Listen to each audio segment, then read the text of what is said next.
Hi, this is Red 5 Mom from Kanata's Castle Podcast, and you're listening to Less Than 12 Parsecs, the fastest Star Wars podcast in the galaxy. Now here's your host, Tim McMahon. Hey, it's Tim, and it's Friday.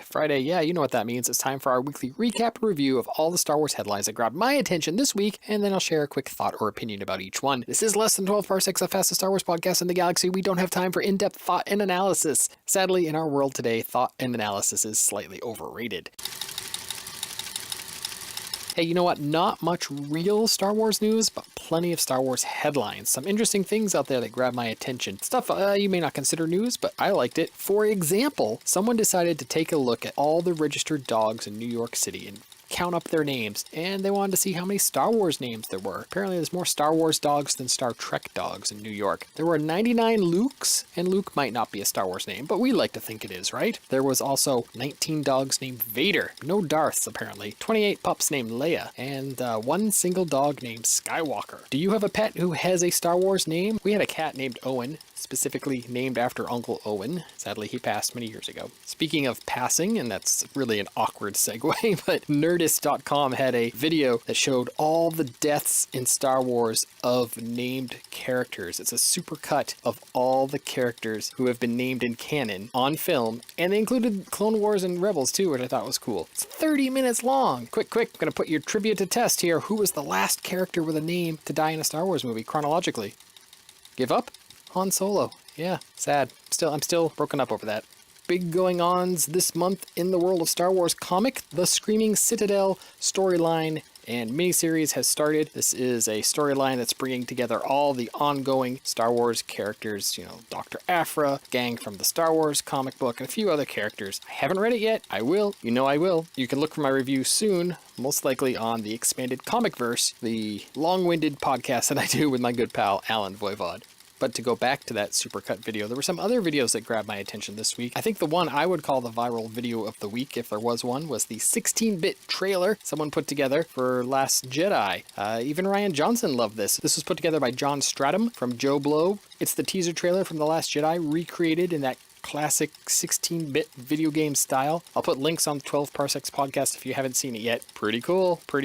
Speaking of pretty cool, there is a trailer for a documentary in the works by Annalise Orfilian. And please forgive me if I mispronounce that name. I'm so bad with names. Annalise Orfilian. She's putting together a documentary called Looking for Leia. It's all about how a generation of women have been inspired by Leia and the other kick-ass females from Star Wars. This looks great. It just makes me wish my daughter was more into Star Wars than she is, because, man, there's some great female heroes in the franchise for young girls to look up to.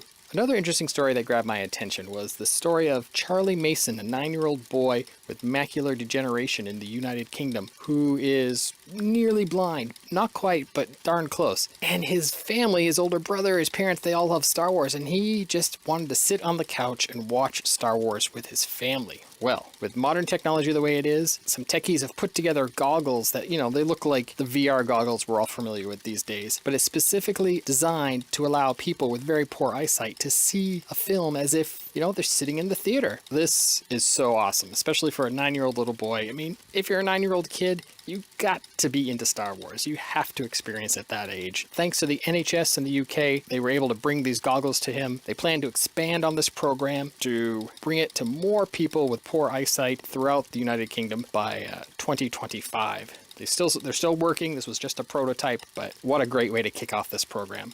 Some movie news did come out, and I don't really call this news. It's more the rumor and spoiler department. I try and stay away from that stuff, but sometimes things just get posted and you see an image or you see a headline. I'm not going to tell you what I saw, but if you want to search for it, apparently artwork showing Kylo Ren's new ship in Episode 8 is out there to be found, and what looks like drone photos of the set built in Spain for the Han Solo solo film.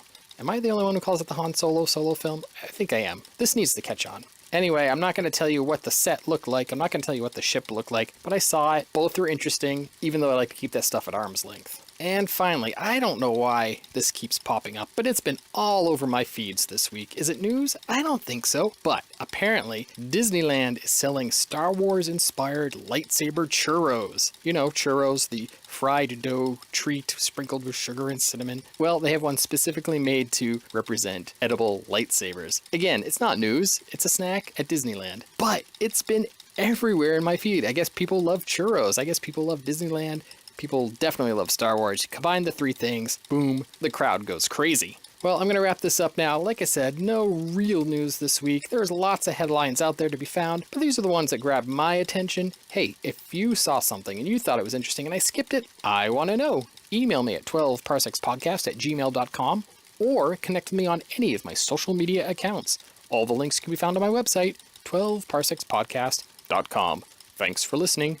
Houdini! Houdini! You've been listening to Less Than 12 Parsecs, the fastest Star Wars podcast in the galaxy, part of the expanded Fandomverse network of shows. For links and show notes, visit our website, 12parsecsPodcast.com. Follow Less Than 12 Parsecs on Twitter at 12parpod, on Instagram at 12parsecs.podcast, on Tumblr at 12parsecs.podcast, and find us on Facebook as well. And please let us know what you think. Email us at 12parsecs.podcast@gmail.com.